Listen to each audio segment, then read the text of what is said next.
Hey everyone, and welcome to the beginning of Series 3. We're really excited you're back.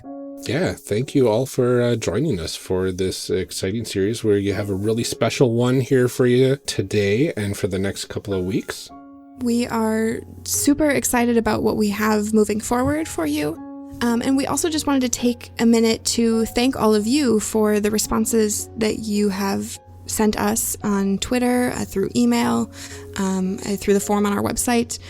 We have loved hearing from you. A couple people have left reviews, and it has made us feel so good about sharing this with you and really, really excited about continuing to put out really great episodes. Yeah, every single review that we got in and every single message that we get and read on Twitter about your excitement for what we're doing here, it really fuels us and makes us understand that we're doing something that you enjoy. So please keep it up, because seeing that little message just brings a nice spark of joy to our days. And that can't be beat. We are really appreciative of all of the feedback that you have sent us, and we hope that you guys will keep it up, whether it is advice or ideas or constructive criticism. We are really looking forward to hearing from you and making this the best possible show that we can moving forward. So you'll notice that the format has changed slightly from the previous series. We want to use this time to send out a little announcements to our fans and just give you a little bit of updates and read out some reviews. So our updates for this week are we have a new web address. If you go to www.charactercreationcast.com, it will take you right to our current web page. We also want to let you guys know what our release schedule is going to be moving forward. As much as we would really, really love to, we cannot put out 6 episodes every week. So we are going to try to stick to something a little more manageable. So one part of the series will be released per week, and then 1 week off before a new series starts. So series 3.2 will be on April 23rd, and 3.3 will release on April 30th. And then we will have a week off before we start another series. Yeah, we're trying to go with this schedule so that we don't get burned out by trying to release every single week at this point. But we're going to try to get into the hang of things and see where things go. We also just don't want to overwhelm you by putting a bunch of podcasts in your feed all at once, as much as we would really, really like to. So instead of doing every other week, we're going to try this out. So we do have a few 5-star reviews. We're going to go ahead and read one of those today. Amelia, you want to pull that up? Absolutely. So this is our very first review. So, it's a special one. I'm going to frame it in my living room. We got a review from Not Another Nathan with the subject Totally New Concept. So this is taking tabletop RPG talk in a whole new direction, and I can't wait to hear where it goes. The hosts are engaging and the flow works well. Add in great guests and high production value, and you have a great listen. Thank you so much, Nathan. We really, really appreciate it. Yeah, thank you, Nathan. That means the world to us. And with that, we'll go ahead and start this series. We won't let you wait any longer, because this is a very special one with Alex Roberts. Enjoy the show.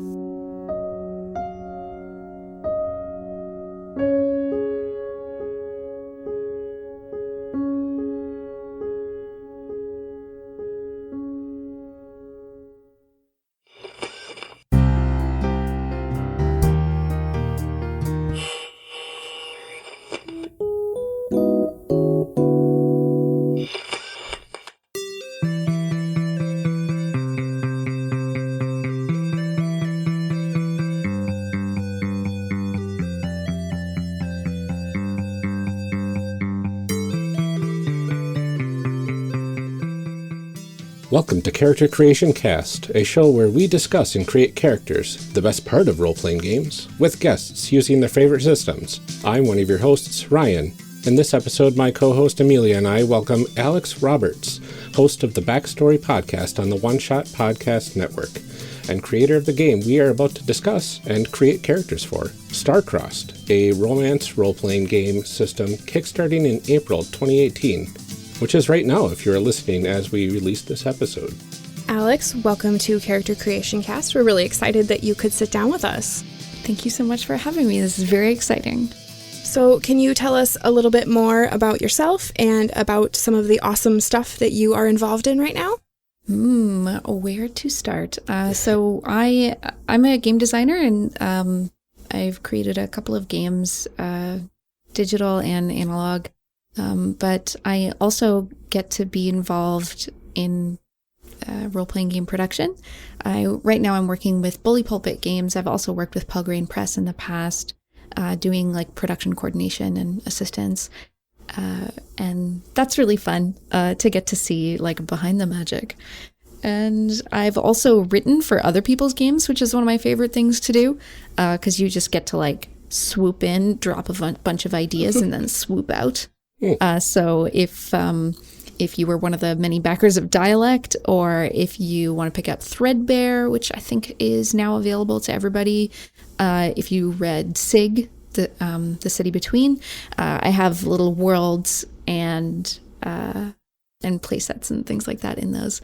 So yeah, so I get to do lots of fun things. And then in addition to having my cool podcast where I invite all kinds of folks who may be designers or community organizers or scholars to join me, and I do interviews with them, and it's very fun. Very nice. Well, thank you. And a quick note to our listeners, if what you hear on this episode intrigues you, we will have a link to the Kickstarter for you in our show notes. And with that out of the way, why don't we make the best of your expertise, Alex, and discuss what this game is all about. What's in a game? So let's start with the setting of Starcrossed. Do you play in any particular setting, or is it kind of completely open to your imagination? So what unites every Starcrossed story is that it's always about two people who really, really want to when they really, really shouldn't. And the way that story goes is slightly constrained because there's a set number of scenes that always have the same titles.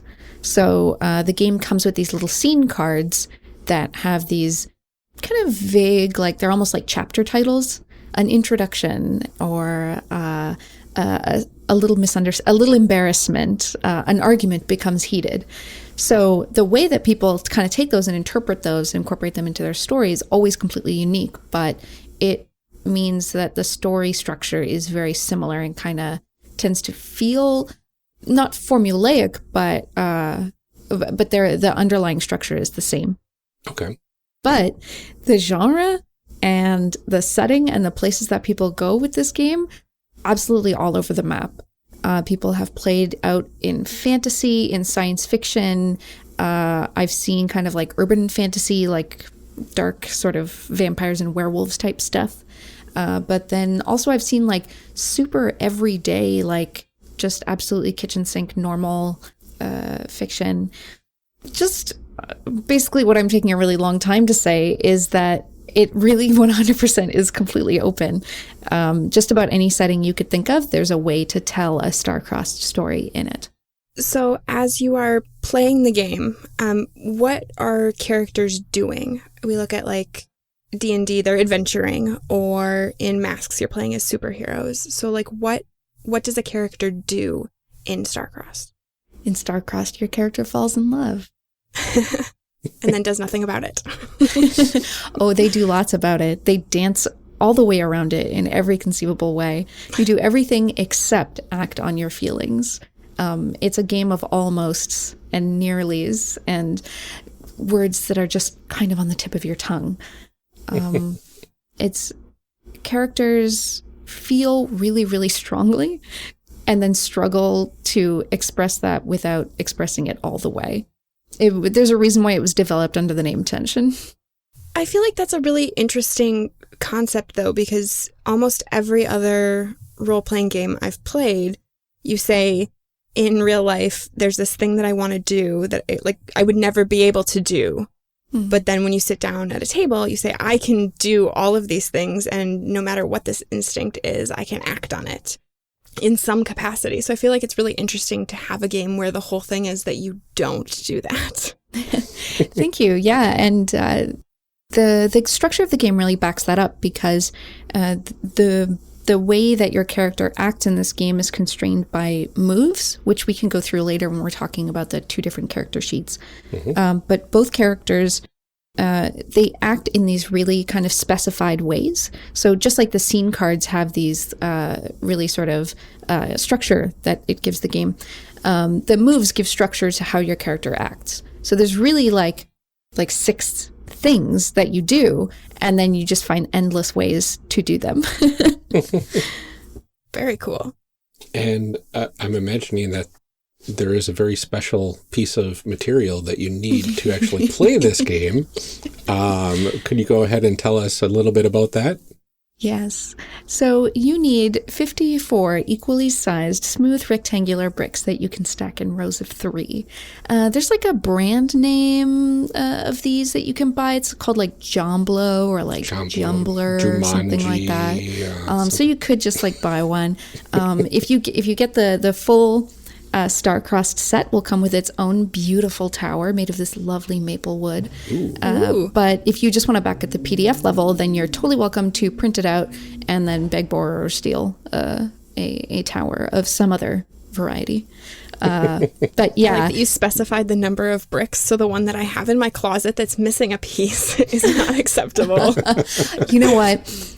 I would say go for it and consider it like a hack. And then, all right. Tell me how it goes. This is hard mode of this game. Yeah. You know what? I actually, I developed the alpha of this game with a tower that had like 2 missing bricks. So in a way, you're just playing like first edition StarCraft. Oh yeah, it's like really classic. Yeah, like that really, Before really it was old cool. school stuff. Love that. So aside from the tower, is there anything else that you need? I didn't see like really dice, or it's mostly based on those kind of moves with the tower. Yeah, you basically need some character sheets, which come with the game, the rules, which come with the game, the tower, which comes with the game. There's no pencils. You will have to get some sort of writing device so that you can write up on your character sheets. Yeah, there's no dice. No other weird stuff that you might need. My goal with Starcrossed is actually to make tumbling towers the new dice, such that is like the only thing that RPGs use anymore. And people are like, oh, if it doesn't have a tower, like does that count as a game? I'm excited to see what you come up with next. Yeah. So what would you say is the most unique thing about this game? Normally we just say what's unique, but it feels like there's a lot that's different from other games. Well, what's funny is I feel very strongly inspired by a lot of other games. Obviously, Dread was a huge influence on me. That's Ebediah Ravachol's game of horror that uses the tower. So it really started as a hack of Dread before it morphed out of control into this beast that it is now. But really, the only way that I was able to evolve it beyond that was by playing so many other games that I could incorporate lots of other stuff beyond Dread. Kagamatsu is one of my favorite games, so I kind of steal a little bit of that constrained sense of action from there. Hot Guys Making Out, very influential on me, just kind of personally in my life, but also on my design. Really, the lead follow mechanic that we'll talk about later is very influenced by the 2-player version of Hot Guys Making Out. And the dynamic, the sort of symmetrical move dynamic that Ben Lehman sets up in that game. Breaking the Ice, and really like all of Emily Caraboss's work, like in my opinion, just making romance games today, like I don't know how that would be possible without the kind of groundbreaking work that she did. So, and then like even the epilogue table is totally just like this sort of stolen and then modified and cutified fiasco thing. So I would consider this game to be a very unique mashup of a bunch of things that are not unique. I really like to honor my inspirations. Hey, there's nothing wrong with that. Don't reinvent the wheel, right? Yeah, exactly. There's so many cool games out there that could inspire you to make something cool. Mm-hmm. Oh yeah, it's almost overwhelming, like the number of, and it's still amazing that we find ways to do things differently after all of that. That like Right? you can have played all of those games and still come up with something totally different is like mind-boggling to me, because I don't know that I like can do that mentally. That's not the way my brain works. But like more power to people that can. You know, I thought that I would never make like a tabletop game. I thought like, oh no, I'm not really a designer. That's why I'll get into podcasting and write for other people and stuff. I'll never make my own game.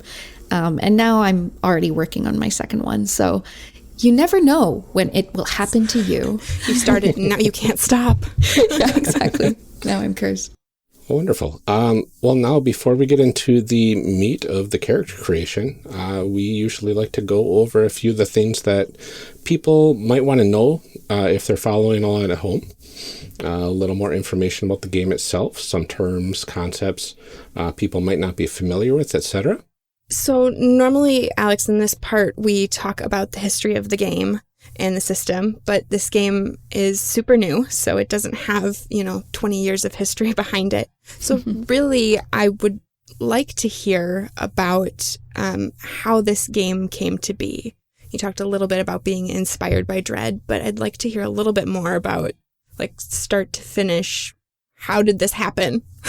Ooh, let's see. How long am I allowed to talk about this? As long as you want. Okay, well, I'll try not to go into every single detail, but let's see. The highlights are, maybe about 5 years ago, I played Dread, and it was one of the first RPGs that I really loved. And I thought, man, someone is going to write a playset for this that's just about falling in love, and the tower would represent the sort of like the romantic tension of will they or won't they. I'm so excited for when that happens. And then I waited around for a while and no one else did that, which was very displeasing to me personally. So I found out that I had to kind of do it myself. So it was an idea that I kicked around for a really long time and would sort of like idly look at and idly play with.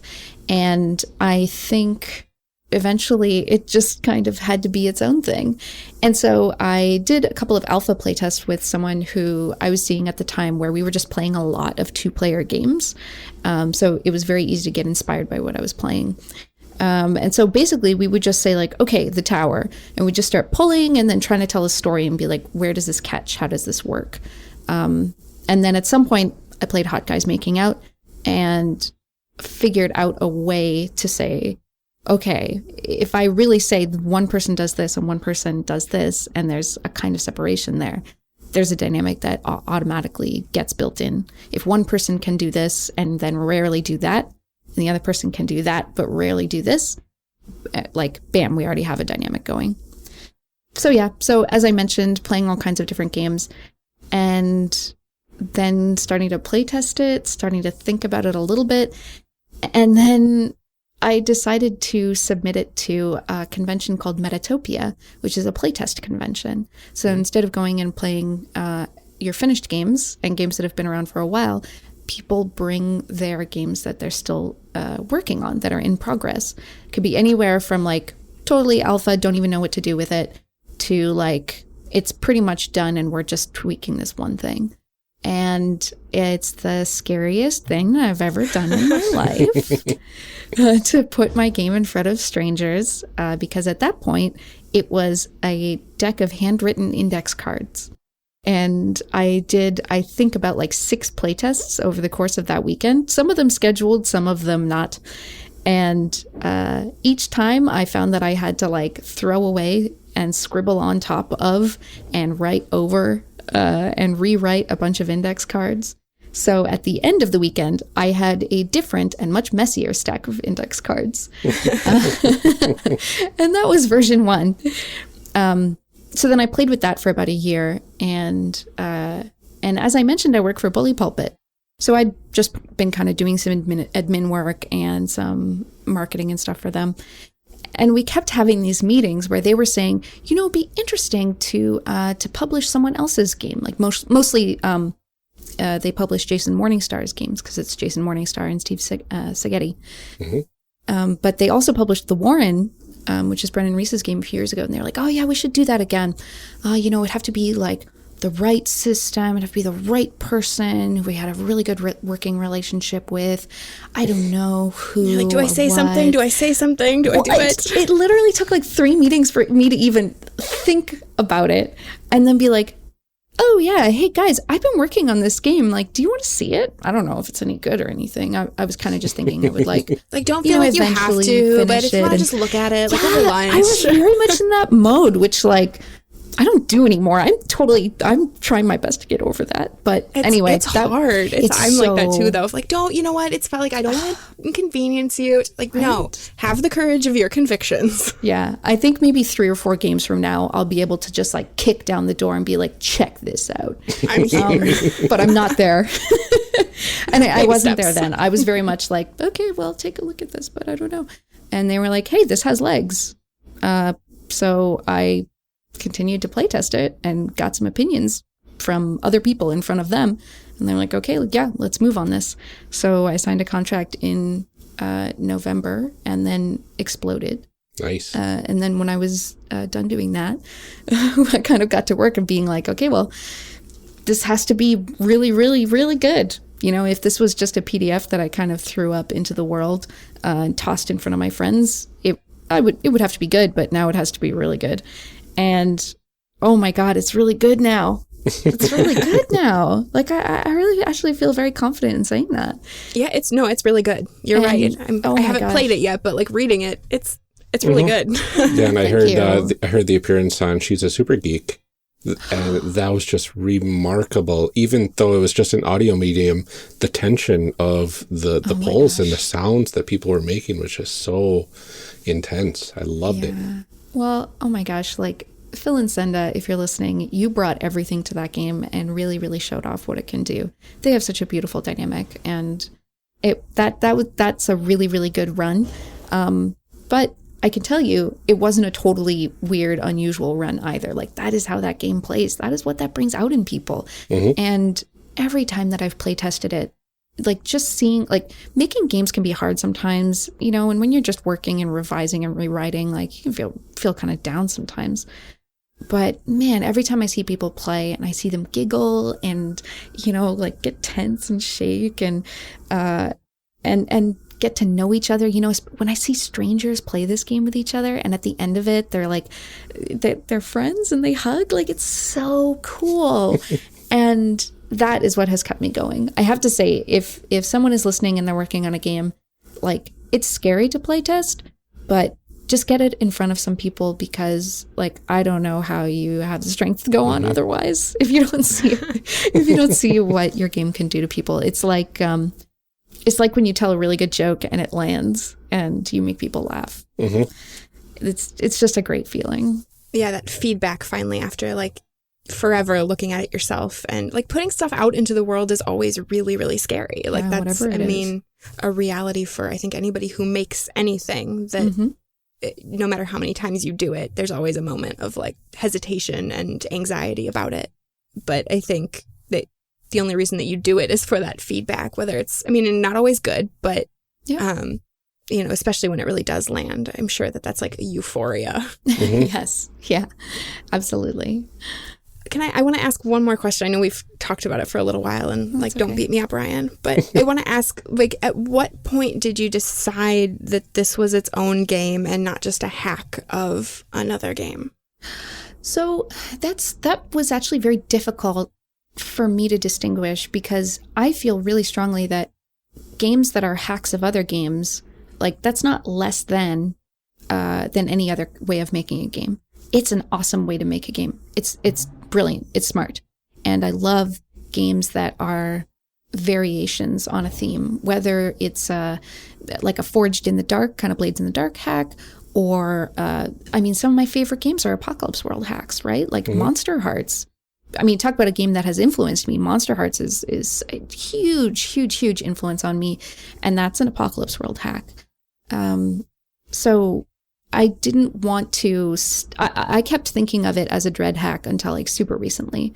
And it actually took Jason Morningstar talking to me about it. And the way he phrased it was, not everybody who likes Dread is going to like your game.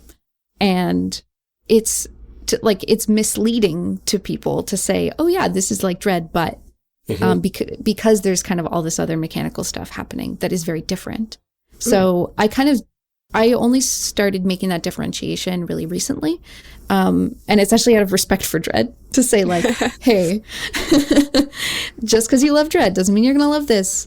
And heavily inspired by, but not directly. Yeah, exactly. So I love to cite it in the way that I love to cite all of my inspirations. But the other thing is, even if you didn't like Dread, if it wasn't your thing at all, you will like it. Because I've also heard that feedback from people that they were like, oh, I thought I might like it because I wasn't a huge Dread fan, but there was actually something here for me. Cool. Yeah. So the next part of this is, before we really jump into making our characters, what terms and stuff do people need to know? Like, what are things that we have to let everybody know about so that they don't have to read the full rule book while they're listening to us make our characters? Sure. Yeah. I think, let's see, the terms that we really talk about when we are character creating that are specific to the system.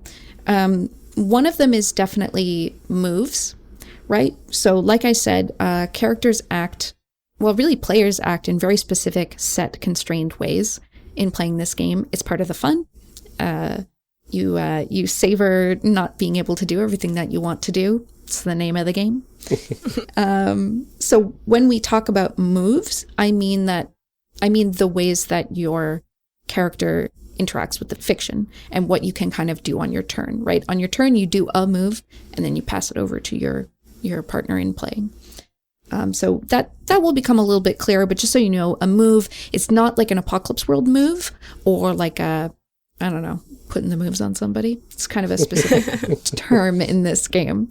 The other term that may come up is scenes. So like I spoke about earlier, the game is a series of up to 8 scenes. The tower may fall before the 8th one, but it's never more than 8, and they're kind of set. One of the ways that I'm very excited to see if people hack this game, and I shouldn't give it away because I want to see if people just come up with it really.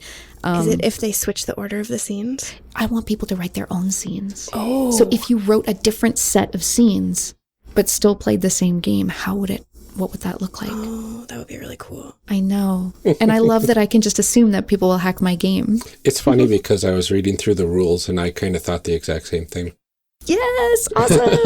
I was like, there are people that are game designers and then people that are like, ooh, like I'm much more of a narrative player of like, oh, what can I do? You know, like there are people that are like the designer side of it that are like, oh, how can I fix this? It wasn't even a matter of fixing. It was like, well, these are really interesting. And I wonder if you change some of these scenes, if it would change the game. And like, I would love to see a different set of 8 scenes. Or, I mean, presumably they could be a different number. I feel like it'd be really hard to tell how different it is just because there's no control set in this game. Like there's this is what this game looks like when you play it. So to know whether it really like has a huge effect or not, I feel like would be really hard. You'd have to play it a bunch of times. Or like be like you and have seen people play it, countless times. So many times. So when I say scenes, I mean basically the first scene is an introduction, and the 2 players go back and forth doing moves, and they will continue to just go back and forth doing moves until the player who is the follow, right? So in this game, there's the lead and the follow, and we'll talk about that later. So the follow can at any time say, okay, cool, that's a good place to end. Let's end on that note, whether it's at the end of their turn or at the end of the lead's turn. And once that happens, then the 2 players decide, okay, what does the next scene look like? They turn over the next scene card and they go from there. So when I say scene, I mean that there's 8 of them, and it kind of, it's hard to define a scene. It's just a continuous span of fictional time, with little breaks in between. Yeah. Just like in a movie. Yeah, exactly. They're kind of like scenes in a movie are like chapters in a book. Yes. And this game uses an X card. So if people aren't familiar with the X card, it's a tool that can be used in a game. You can add it to almost any game. It works really well. But this game, I've actually included it with the base set. Like it comes with a card with a big X on it, and it's wonderful. explained in the rules. Yeah, I like that encourages you to utilize it. Yeah. That it's not a thing that you have to put in there and be like, okay, just so you know, here. It's like, no, this is, please, it's there. That's what it's for. It's there if you need it. You just put it on the table. You don't have to touch it if you don't want to. So yeah, this game comes with an X card, just because it involves coming up with stuff together, right? And coming up with stuff that is about a relationship that is forbidden. And sometimes relationships are forbidden, but sometimes they're like, oh, forbidden. Like, no, I forbid that because it's bad and I don't want it. And you and your co-player have to be on the same page about like what's enticingly forbidden and what's just kind of like, oh, good job forbidding that because it should remain in the forbidden state and not allowed. Because you want to get enticing and not gross. So the X card is just there to say, let's keep it exciting for everyone, like maximally, amazingly exciting, right? This is a 2-player game. You have exactly 2 people to please. In this case, we're going to have an audience, so it's a little bit different, but generally speaking, you have exactly 2 people. So why not play a game and incorporate elements and have characters and plots that are just amazingly, incredibly exciting? Like that just absolutely set your heart on fire.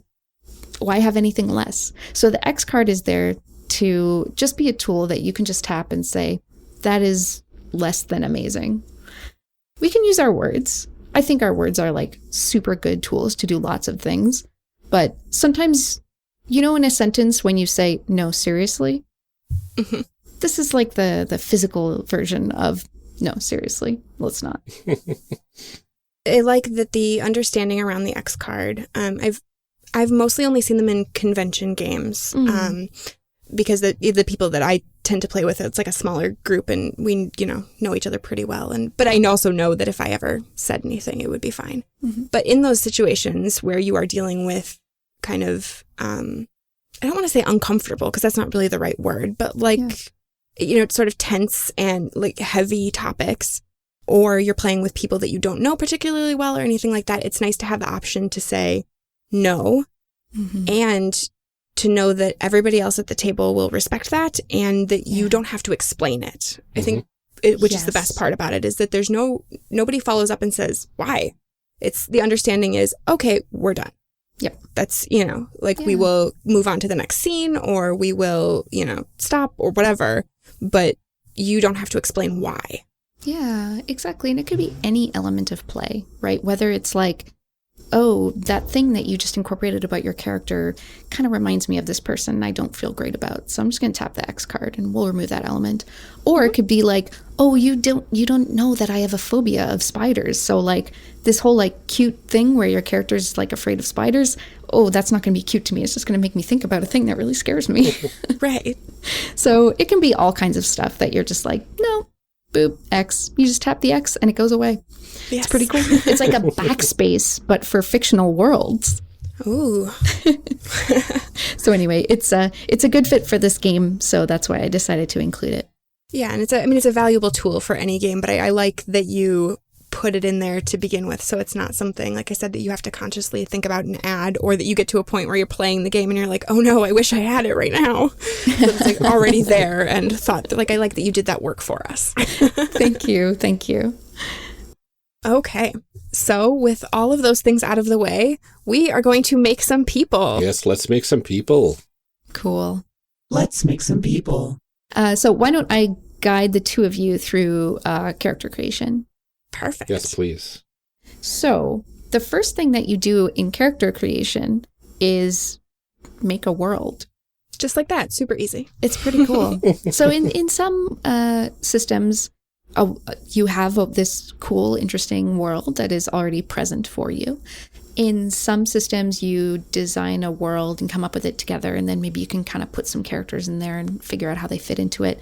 But I think in Star-Crossed, it's so hard to separate the characters from the world that they're in, because they're both just elements of the story that is this relationship, right? So what we're really going to do is ask ourselves two questions. What has brought these two together, and what is keeping them apart? So you need to come up with a reason why two people would be in relatively close quarters for an extended period of time without really like an option to not see each other anymore, or to just bail and not interact. Because if there's an easy out, then there's no game, right? It's kind of like that in horror fiction too. So you come up with a reason why two people are interacting a lot, but then you come up with a reason why they can't get as close as they want to be, or they can't have, I should say, the kind of relationship that they want to have. For example, go ahead. Oh my gosh, do you have ideas already? I do. I was going to say Ryan probably does, because this is how his brain works. Is that he thought this through like 4 days ago. Well, it was yesterday, but still. Okay. Toss them out. Let's hear some ideas. All right. So one of my passions is the magical girl genre. Okay. Good. Relatable. Yes. So I wanted to, at the very least, with one of these sets of characters that we're making, yes, we're making multiple. So we're going to do it. I wanted to do a magical girl themed pairing. Yes. Yeah. Okay. I am open to this. However, please be aware, I'm super unfamiliar I'm aware of the concept of a magical girl genre. However, how is your magical girl knowledge, Alex?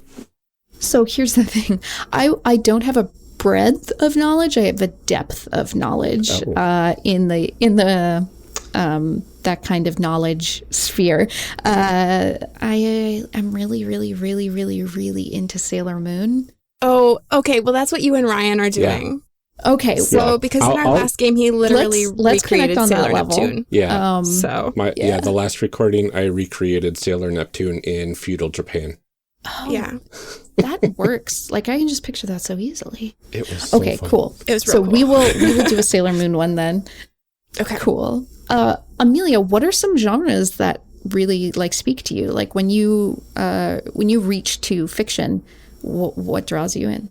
Ooh, I am much more in the fantasy sci-fi sort of cool. like fictional genres. So, I love Harry Potter. I love Star Wars. I love like all of those sort of. So like, I feel like I would really like to do some sort of like modern magical setting. Okay. Rad. Yeah. Do you want to do wizard school? Like, let's do wizard school. Do you want to do wizard school? Let's just say that we're going to, you know what? We're going to have the courage of my convictions. That's it. Love what Executively decided. Wonderful. Ryan, do you think that there's meat on that bone? Oh, most definitely, yes. And I am 100% game for anything, so I'm all in. Okay, cool. Right. Well, let's try to think of a So let's think about the dynamic that might exist there. Some forbidden relationships that might take place in a sort of Harry Potter-ish way. So like in the past, this game has had everything from like I did this like professional wrestling one. Nice. Where it was like the heel and the baby face, and they had all this like chemistry in the ring. They didn't want to ruin it with, out of the ring entanglements. That's so good.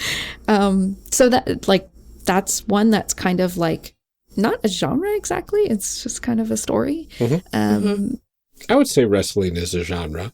It is now. Thanks, Nathan D. Pauletta. Worldwide Wrestling will now have to be added to the list. I think that I'm a big fan of the healthy competition dynamic. Oh, so like you're from different houses? Like you're like a Slytherin and a... Yeah, or I mean even the same house and both trying to be top of the class, or, just sort of like, I think that competition leads to a healthy amount of tension. So, yeah, we'll come up with a reason. So I think that there's a really, really good dynamic there. Ryan, thoughts? Yeah, no, I agree. Especially if we're students trying to get to the top of the class and trying to win the favors of the teachers and stuff like that. and constantly trying to one-up each other. I think there's a lot of, especially if we're forced to work together on different projects because we're both at the top. Like, it's a difference of who's at the top, but we're both clearly above everybody else. So the teachers always throw us together on the special projects. Okay, cool. This is lovely. And I really like that we can have this kind of like chaste teen like romance that's just like really like cute. One thing about Starcrossed is that I have had some like very steamy games, like oh my goodness, and especially when there's like external playtesting and I just hear about it later, I'm like, wow, that's awesome. But it can also tell these like really adorable stories that are very sweet and don't necessarily have that kind of like sexual tension going on. But are just about like two people who want to hold hands, but they can't hold hands because of other things in their lives. So yeah, I'm cool with playing out this like teen romance. It's very cute. I like it. I'm for it. Rad, awesome. Okay, sweet. All right, so why are they together? They go to the same magical school. Why are they apart? Because they're rivals, and they could never give in. It would ruin their image in the school as well. I mean, they're constantly vying to outdo each other, and if they, give in and are seen as that sort of couple, it instantly kind of ruins their cred, I guess. Right. I think it becomes about them being a couple and not about them being the best important things. Yes. That's great. They're so egotistical that they can't even be a power couple. They're like, right. Right. Well, and I think that they've probably spent so much time talking crap about the other person to their friends too, that like you can't take that back. You can't. Yeah, of course. Yeah. Yeah. Oh man. Like you can't, like I'm not going to be the one to admit that to them. Yeah, because then you would be proving yourself wrong, and we're never wrong. I'm never wrong. Exactly. Yes. Correct. Okay. This is good. This is really good. Okay, beautiful. Okay, lovely. So I have character sheets in front of me right now. And what's lovely is, in order to make characters, we really just kind of go down the line and answer these questions with one little quirk that we'll get to when we get to that question. So the one at the top is, who am I? So, hey, you know what we should do before this? We should decide who is the lead and who is the follow. So in this game, there are two roles, neither of which has more power than the other. They play in complementary fashions that are symmetrical but not identical. So this was really inspired by what I got from learning swing dance. I'm like super, super into swing dance. Nice. All right. Yeah. And when I started learning swing dance, I learned to follow, and I discovered that I was really good at it. And I discovered that, like picking up on what's happening and doing things in a receptive and attentive fashion is like a valuable way to contribute to a dynamic, not just like a passive thing that I'm just like passively. Thank you. Yes, it is actually work. It's actually work, and it's labor, and it's not just like something that just passively happens. So that was really cool. And then the more that I learned about leading, I was like, oh, wow, when you lead, you have to do these totally different things where you're introducing stuff and then seeing how things are going. And there's a different kind of awareness that you have to maintain. So I thought that's a really interesting dynamic, and I wanted to see if I could translate it to an RPG. So the most important thing to know when we're deciding who is lead and who is follow is that the lead does the first move in the scene. So the first turn belongs to them. You both set the scene together. You decide what's happening in the scene before the first move happens. But the first move belongs to the lead, which some people find really exciting. Other people find really intimidating, and they hate it. And what's great is that the follow ends the scene. So the follow is, if they were the director, they would say cut, right? The follow says, that's great, let's end the scene there. Which again, some people love having that power and some people are really intimidated by it. But it's sort of like, do you want to get the first word or the last word in the conversation? Yeah. But there's also a little asymmetry of moves. So when you act on your turn, you can either describe your character's movements, describe a detail in the character's environment, describe your character touching the other character, or describe your character revealing something personal. And where the lead and the follow differ is that the lead can do those last two things intentionally once per scene. They can do it relatively frequently, but they can only do so unintentionally once per game. And for the follow, it's reversed. They can do that touching the other character or revealing something personal unintentionally once per scene, so pretty frequently, but only intentionally once per game.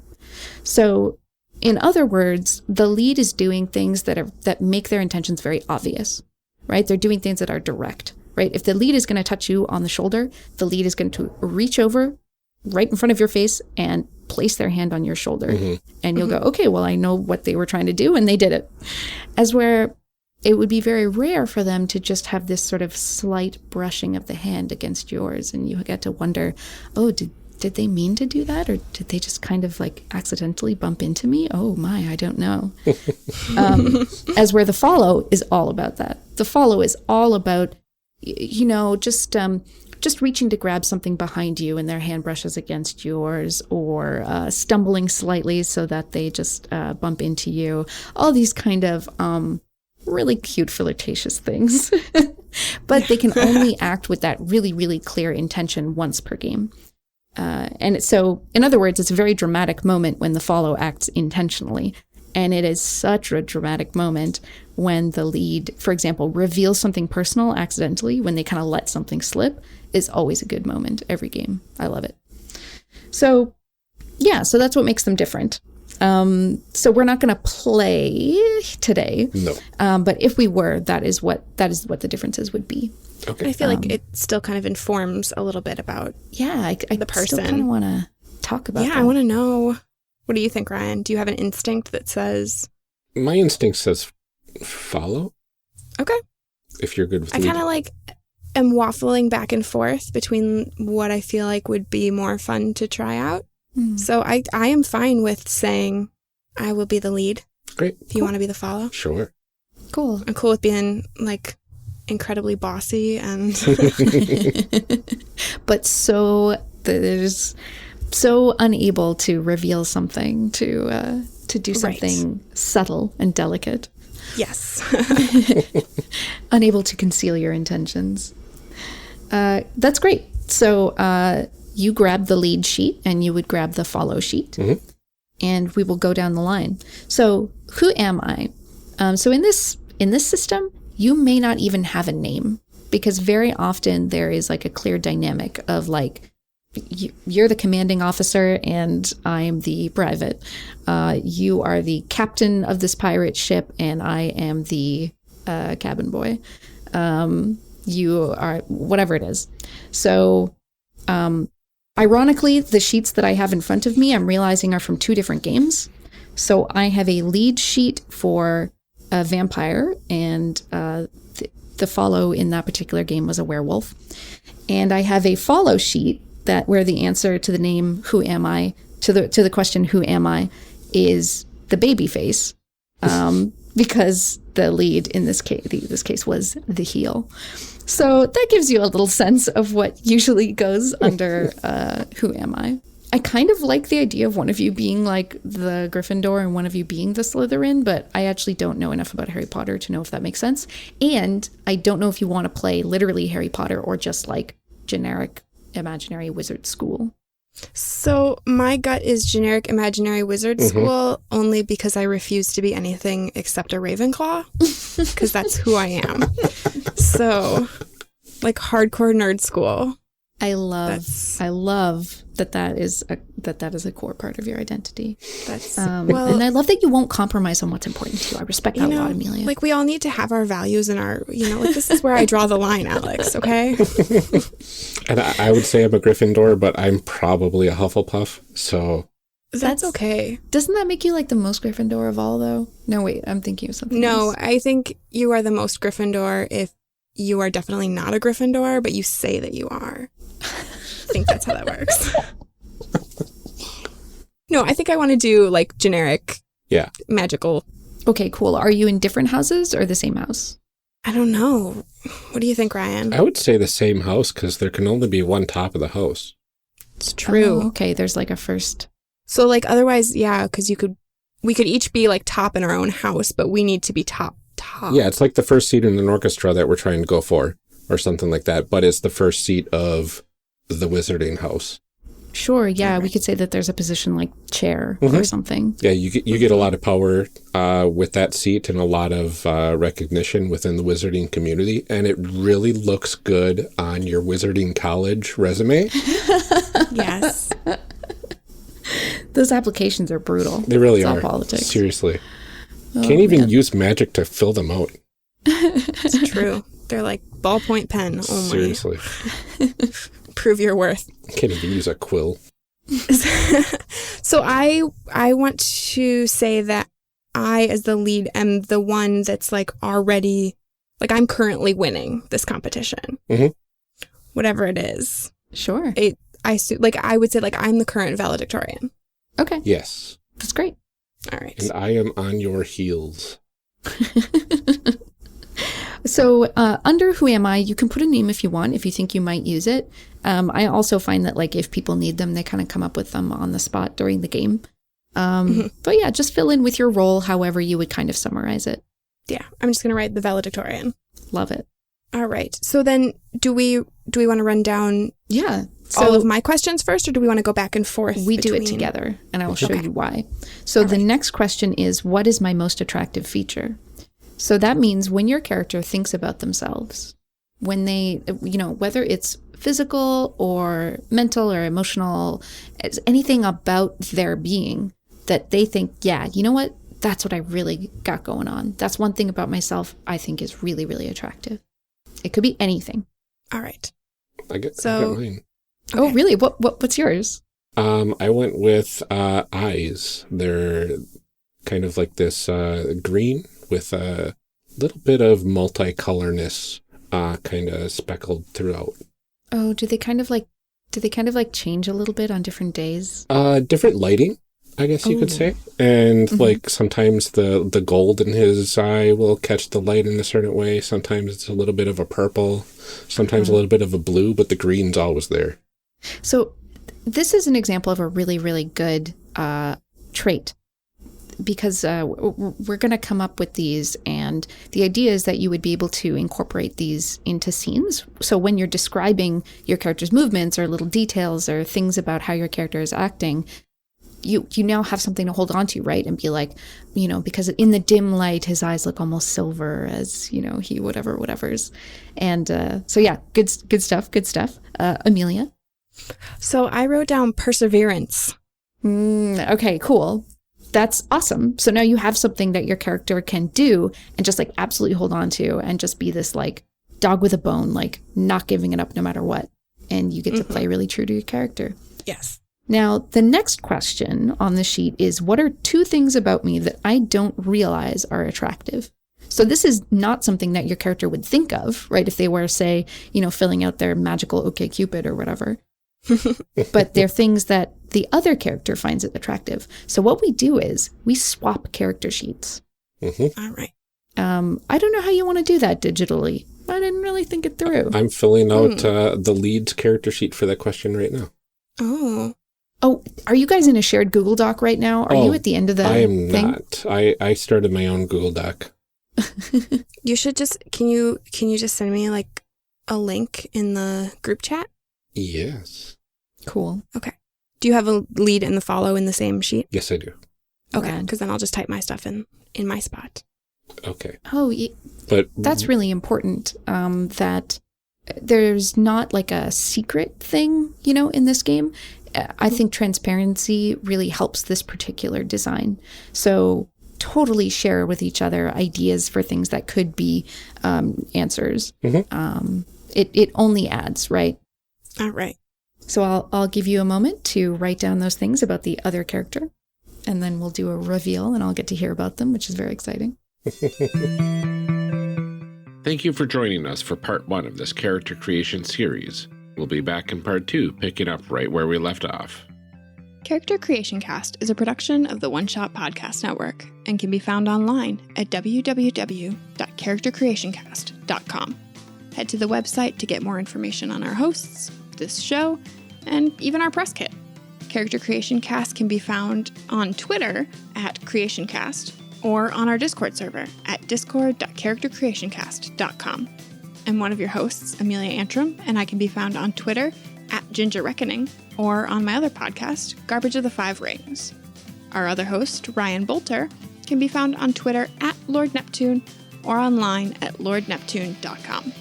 Music for this episode is used with a Creative Commons license or with permission from the podcast it originated from. Further information can be found within the show notes. Our main theme music is Hero Remix by Steve Combs and is used with a Creative Commons license. This podcast is owned by us under Creative Commons. This episode was edited by the absolutely fantastic Ryan Bolter. Further information for the game system used in today's guests can also be found in the show notes. If you'd like to support our show, find us on Patreon. Get access to bonus episodes, extra outtakes, and much, much more at patreon.com/charactercreationcast. Thanks for joining us. And remember, we find the best part of any role-playing game is character creation. So go out there and create some amazing people. We'll see you next time.